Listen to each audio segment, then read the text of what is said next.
C'est la deuxième année que Châteauroux organise un salon Smile. Il en existe 9 en France.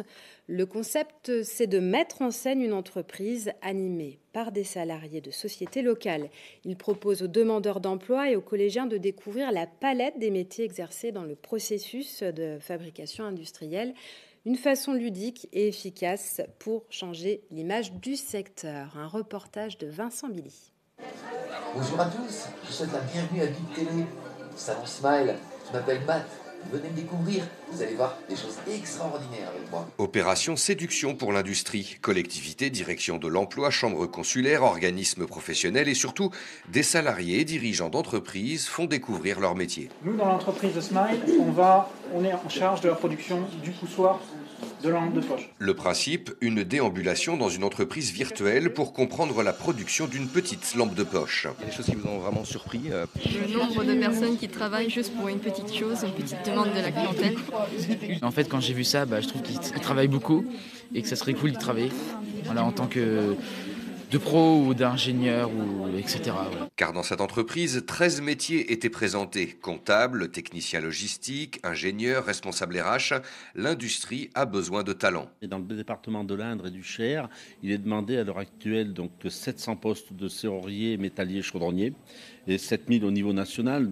Ce qui prouve bien que c'est un métier qui a besoin d'être remis sur l'avant de la scène. Et qui est mieux placé pour vendre ces métiers en tension que les jeunes eux-mêmes? Des salons comme ça, certes, ça peut faire découvrir notre métier, le transmettre, le diffuser à des personnes qui, eux, n'ont pas la chance d'avoir des personnes, des membres de leur famille qui font partie de ce métier-là. Tanguy est chez nous pour faire son CAP de serrurier chaudronnier. Ensuite, il continuera sur un brevet professionnel, un bac pro, avant de se diriger sur un BTS, ce qui lui permettra d'avoir tous les moyens pour pouvoir éventuellement s'installer à son compte dans une dizaine ou une quinzaine d'années. Redorer l'image des métiers de l'industrie, inciter l'éducation nationale à diriger les jeunes vers ces filières, c'est donc l'enjeu du salon, car tous les métiers présentés sont ceux sur lesquels les formations existent dans l'Indre. Nous leur remettons d'ailleurs un kit formation à l'issue du parcours, kit formation pour les demandeurs d'emploi et kit orientation pour les collégiens, afin qu'ils puissent évaluer les opportunités de formation dans le département et puis également au niveau de la région centre. Les formations qu'on propose dans l'industrie, elles ne sont pas uniquement centrées sur le lycée et sur un apprentissage scolaire. On a des ateliers dans nos murs, mais on a aussi beaucoup de stages en entreprise. Un élève qui nous rejoint en bac professionnel, il a 22 semaines de stage. Donc on est vraiment dans un partenariat qui est construit avec les entreprises pour être au plus juste des besoins du territoire. Moi, je suis sortie du lycée, je voulais être médecin, donc je ne pensais pas du tout que j'allais faire ce genre de métier. Et en travaillant dans une école d'ingénieur, je me suis rendu compte qu'il y avait énormément de métiers qui touchaient à l'industrie que je ne connaissais pas du tout et qui sont intéressants mine de rien. Sur les 560 collégiens, combien choisiront l'industrie? Difficile de le prévoir, mais l'opération a forcément été convaincante. Et c'est le salon de Châteauroux qu'a choisi de visiter la secrétaire d'État auprès du ministre de l'Économie et des Finances. Delphine Gény-Stéphan a découvert la richesse du tissu industriel de l'Indre et a échangé avec les chefs d'entreprise sur leurs difficultés à recruter. Vincent Billy.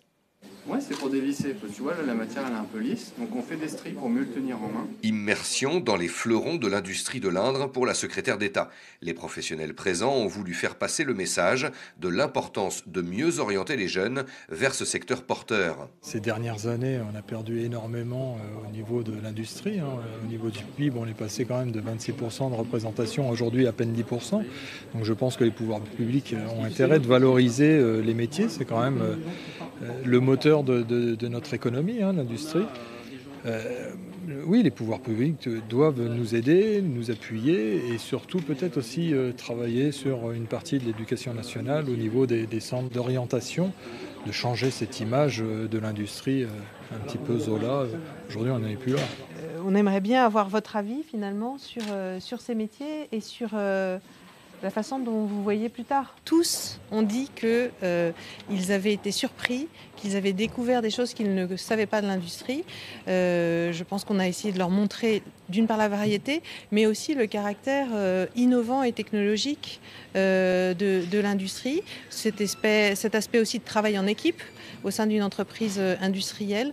Donc c'est bien sûr une image qu'il faut valoriser au maximum, montrer aux jeunes que l'industrie, c'est d'abord l'innovation, puisqu'il y a les 3/4 de la R&D privée qui passe par l'industrie, et c'est aussi la force de frappe de la France pour exporter, puisque 70% de nos exportations sont faites par les boîtes industrielles. Donc on a vraiment besoin de l'industrie et d'une industrie forte pour être à la pointe sur ces sujets de rayonnement en termes d'innovation et d'exportation. La conjoncture économique commence à s'éclaircir pour l'industrie. Le chef de l'État a même présenté aujourd'hui un vaste plan pour développer l'intelligence artificielle.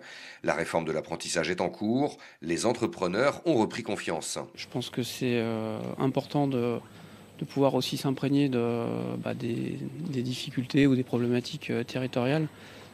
Compliqué aussi en quelques minutes de pouvoir avoir un état des lieux complet, mais on a senti beaucoup d'écoute et des propositions qui sont en cours d'études. Je pense qu'aujourd'hui, elle ne pouvait pas nous apporter de réponse, mais elle voulait une prise de contact sur le terrain avec des chefs d'entreprise pour voir nos problématiques. Ils sont en pleine réflexion. Alors, effectivement, l'apprentissage est un gros dossier. C'est en pleine réflexion, ça va mûrir. Le temps que ça soit applicable, je dirais qu'il y a encore un petit peu de temps qui se passe. Mais au jour d'aujourd'hui, c'est vrai qu'elle a été à l'écoute. Reste encore quelques points de tension, comme l'avenir d'AR Industrie à Dior. Delphine Génie-Stéphane assure que l'État est attentif au dossier.